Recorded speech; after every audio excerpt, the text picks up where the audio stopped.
All right. So this is part two of the teaching that I did. You can find it in my videos for afterlife experiences, theories. Okay. First of all, like I said, I want to start off by eliminating things like annihilationism, which is the teaching that goes around that basically says that you're going to just be destroyed and, spiritual death because of a few poetic language verses. We get rid of that because there's no early church history for it. There is absolutely, you would have to deny every near death experience. You would have to deny every prophetic experience. The evidence for it is just not there. So I'm going to go ahead and limit this down to possible universalism and eternal conscious torment. Now, I have notes because this is going deep. I don't even know if I'm going to do a part three on it because I'm always going to forget things that I didn't bring up in some of these teachings. A disclaimer is I am not going to ever teach people that things like possible universalism in the very end of time is a 100% possibility.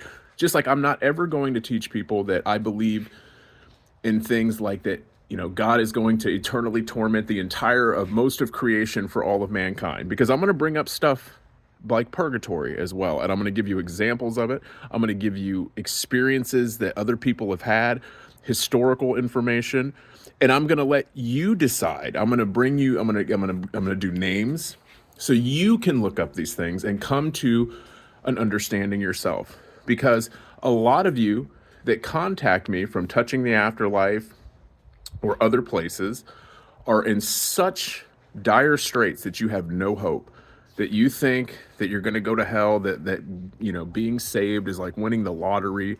And you've watched some of these near death experiences where they say, some of the numbers are 2% or 3% being saved, and you just lose hope. You have no hope whatsoever. So I'm making this for you. Rather, anything that I say ends up being true or not, because I put these things in the realm of possibilities and theories, because there's mysteries in the Bible. The Bible says that all things are possible. It doesn't say that all things are possible but purgatory. It doesn't say that all things are possible but maybe universalism at the end of time, because these things were taught in the early church from the very beginning. And even in the first century and second century and third century, Augustine made comments that there was many who believed it. And these were Greek speaking people that knew the language. And the problem is you have translational, and I'm going to get into this in a second as I start. You have translational errors in the Greek, because you can look at different words and study out and go to a different translation here. And, I use this as an example. In the Aramaic, it says, many are called, but few choose, which is a totally different understanding than many are called, few choose. So you can have slight variations, especially in the Hebrew. I mean, the people come up with Esau. Jacob as I love, Esau have I hated. But you go back and you study the word in Hebrew, and it's a completely different meaning than what we think in English. So I'm personally very open to translational errors. I'm very open to different understandings of the Greek, because I've looked up a lot of this stuff, and a lot of these people have really good arguments. And basically, a lot of the stuff is in the word forever. Now, if you look up the word and you look up like in Young's literal translation or other it says aeon, aeonis, which can be translated eternal. There's other different, if you look up this stuff, that can be translated as an age of time that has a beginning and an end. Okay, so because none of us really speak Keone Greek, and even the ones that do, you'll have arguments among theologians about this stuff. So I'm trying to give you guys a different perspectives that maybe you guys have some hope, even if you just hold on to some of the things I'm telling you to give you a glimmer of hope. Maybe that is enough to change your perspective, because if you don't change your perspective, you're probably going to stay where you're at. A lot of you that contact me are like, you have problems with your perceptions of God. I'm just trying to give you a little bit of possibilities and hope. I'm not teaching you that all people are going to be saved. I lean from what I've studied, and I'm going to present to you towards that, because I hope for it. And if you don't hope that all men will be saved, then you got a problem, because I don't hope anybody goes to hell. Okay? And I talk to people maybe that you've, in some of these experiences I'm going to tell you, they felt like they were, have you ever taken, anybody that's ever taken drugs or LSD, it's the closest I can think, when they're in an LSD experience, a bad trip, time is suspended. You will be looking up at the clock and thinking hours have gone by and only 2 minutes have gone by. So that's the only thing I could on this earth compare it to, because people that have come, gone to hell or come out of hell, they feel like they were there for trillions of years, but they were only there for a couple seconds, right? So the word forever is where the arguments are, right?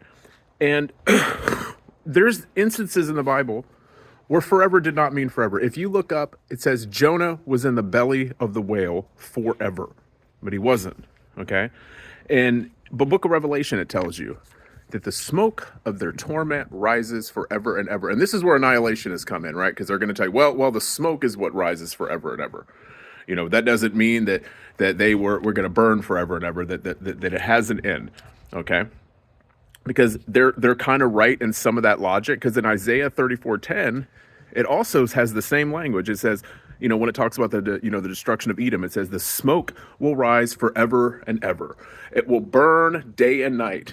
Did it burn day and night, or is it out now? So we have figures of speech. We have allegory as well. Not everything is literal.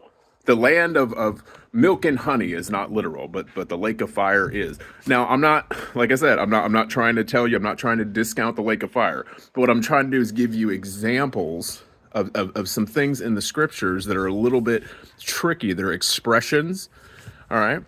You have the Levitical priesthood that was forever until the Melchizedek priesthood came. I mean, now there's arguments on whether the Levitical priesthood is going to be reinstated. Anyway, my point is there's about 4, 5, 10 other instances that talk about the word forever where it did not mean forever. Now, anything that you study, like right now, I'm going to bring up that there is problems with my studies because, and the judgment, and this isn't the Achilles heel, it talks about that people will go off into eternal torment forever, and people will go off, the sheep go into righteousness and into the kingdom forever. And admittingly, that is a problematic verse with universalists. But I've looked up different interpretations of that, and there's all kinds of stuff in the Greek, and is it an eon? What is the age to come? Is there another age after that? So there's all kinds of arguments, and I encourage all of you to look this stuff up. When it comes to, in my opinion, Yah does things. This is why, I keep the feast. There's cycles of feast, right?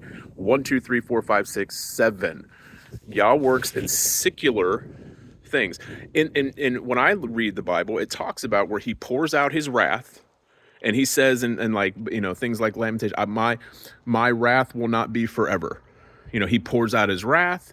He eventually, comes to a place of, where his wrath has been appeased. This happens all throughout the scriptures in rotations. And this is why, I try to look at some of these things with an open mind, right? So you have that.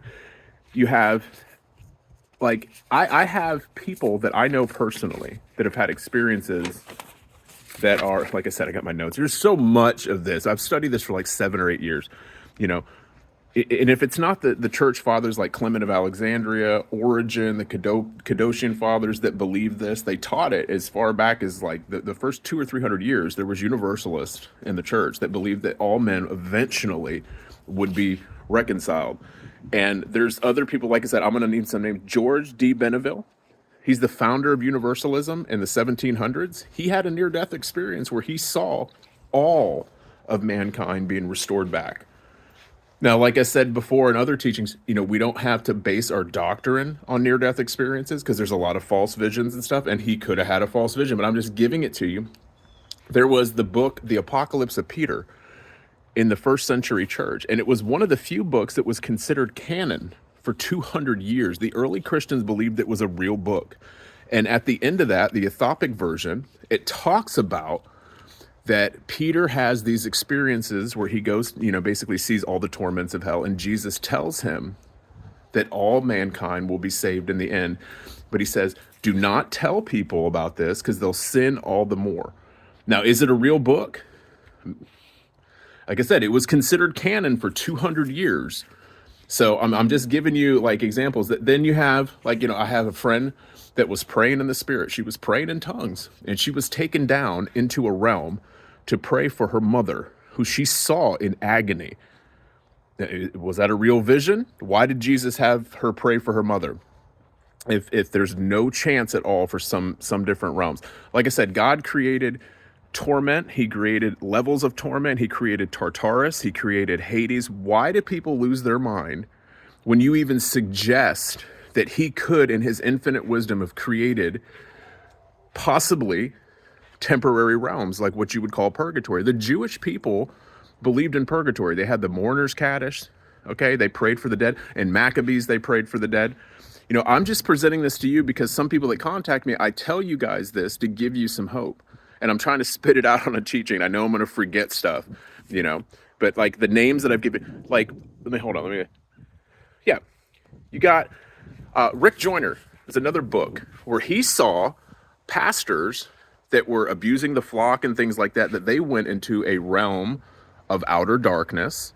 And again, this kind of shows up in near-death experience. You'll see near-death experiences with what you call the void, just blackness. You'll see near-death experience where they're being tortured by demons. There'll be some where they're off in some weird realms where they're mentally tormented, but they're not in fire. So there's different mysteries to this kind of stuff. Now, Rick Joyner saw that these pastors, they went into a realm of outer darkness, and they said they felt like that they were in hell for millions of years, but they weren't. They were allowed out. They were called foolish virgins, and they were demoted to least in the kingdom. Now, is Rick Joyner, books like The Quest, is it false? I don't know. I like to think that there's some hope and some mystery there is my whole point in doing this for you guys. I don't really care about the peanut gallery that's going to sit there. Well, that's heretical. Well, listen, there's mysteries in the kingdom. I don't know. I don't understand why people have these ideas that it's not possible that God could create. There's Catholic mystics from like the 2,000 years. There's Teresa of Avila. There's St. Catherine of Verona. There's all these different people that saw people leave a realm. Now, Catholics believe in purgatory. Like I said, it's a Jewish belief system. It's not anything new. They kind of ripped that off from the Jews. And I encourage you guys to look up St. Teresa of Avila and different understandings of it, especially those of you that just think you're going to burn in hell forever. There's no hope for you. Go look into other stuff. I mean, you guys are very toxic with what you believe. God is merciful, and I don't put anything past God's mercy. Like I said, I'm not here to teach you that all of these things are true or not. I'm just telling you what I personally believe. I believe in a purgatory. I believe in some kind of middle ground. There's been enough, people over the years that I've known personally that have seen things in the spirit. I've known that there's Catholic mystics that have experienced these things. Now, what happens is Protestants come in and they get all uppity. And they use one verse in Hebrews, which is, basically the only thing they got, which is it's expected for man once to die and then the judgment. Well, nobody says the judgment isn't some other realm that maybe not be eternal, right? It just doesn't. It's not there. The entire Bible has like a paragraph that describes hell. That's it. There's no descriptions of it except that it has torment. There's levels. It's a mystery.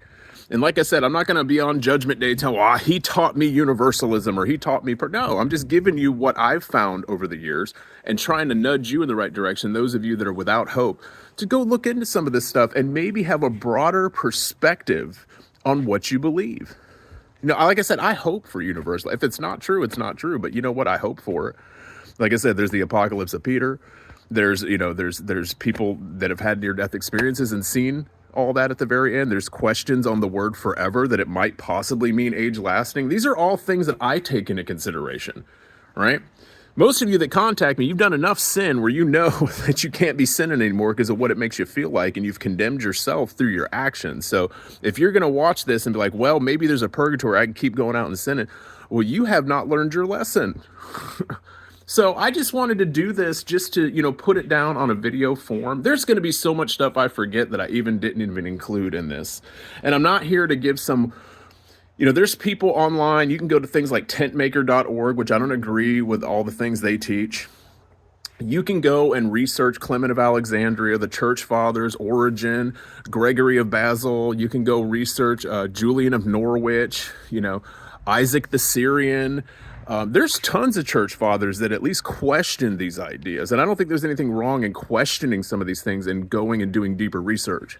Like I said, I don't believe in annihilationism. So to me, it's one of two. And I think kind of in a way, purgatory bridges the gap in some of these ways. If I'm wrong, I'm wrong. I'm allowed to be wrong, you know. But yeah, that's my teaching on it.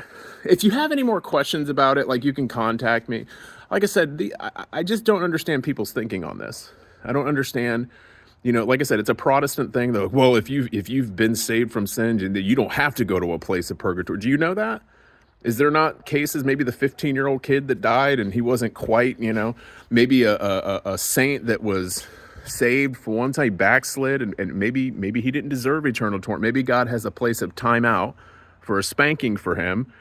Like I said, it's God's choice. God said he's going to have mercy on whomever he wills. So I would think in his divine wisdom that for people that just deny that it's possible that he could have designated other realms where they're not quite eternal, maybe they feel eternal when you're in there. That's why I tell people, if you want to keep playing with sin, I wouldn't want to go to hell, purgatory, anything. Even some of the Catholic mystics, they describe purgatory as basically some of the most tormenting pain that you could ever imagine in your life. And you're going to feel like you're there for millions of years. So I wouldn't play around with sin.